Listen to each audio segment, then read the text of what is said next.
عالمی منظرنامے سے 84ویں یوم میں پاکستان کے موقع پر تہران کے آزادی اسکوائر کو پاکستان اور ایران کے پرچموں سے منور کر دیا گیا۔ سماجی پلیٹ فارم ایکس پر ایران کی سفارت خانے کی جانب سے ویڈیو شیئر کی گئی، جس میں تہران کے آزادی اسکوائر کو پاکستان اور ایران کے پرچموں سے منور ہوتے دیکھا جا سکتا ہے۔ ساتھ ہی ایران نے یوم پاکستان کے موقع پر پاکستانی عوام اور حکومت پاکستان کو مبارکباد بھی پیش کی۔ امریکہ کے وزیر خارجہ انٹونی بلنکن نے اسرائیلی وزیر اعظم نیتن یاہو کو خبردار کیا کہ اگر اسرائیل نے فلسطینی شہر رفح پر حملہ کیا تو اس کے عالمی طور پر تنہا ہونے کے خطرات مزید بڑھ جائیں گے۔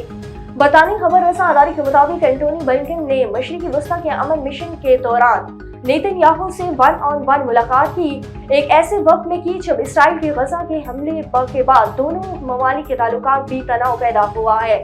بلنکن نے تل ایبن میں صحافیوں سے گفتگو کرتے ہوئے کہا کہ اسرائیل کی طرح ہمارا مقصد بھی حماس کی شکست ہے، تاہم اس کے لیے رفح میں ایک بڑا آپریشن درست طریقہ نہیں۔ رفح میں کسی بھی زمینی فوجی کارروائی سے عام شہریتوں کی ہلاکت کا زیادہ خطرہ ہے۔ انہوں نے کہا کہ اس سے انسانی امداد کی زیادہ تباہ ہونے کا بھی امکان ہے۔ روس کے دارالحکومت ماسکو میں کنسرٹ کے دوران فائرنگ اور دھماکوں کے نتیجے میں 60 کے قریب افراد ہلاک جبکہ 150 سے زائد زخمی ہو گئے۔ غیر ملکی میڈیا رپورٹ کے مطابق ماسکو میں واقع کروکس سٹی ہال میں راک کنسرٹ جاری تھا۔ اس دوران مسلح افراد نے ہجوم پر خودکار ہتھیاروں سے فائرنگ شروع کر دی۔ حملے کے نتیجے میں 60 افراد کے ہلاک جبکہ 150 سے زائد کے زخمی ہونے کی اطلاع موصول ہوئی ہے۔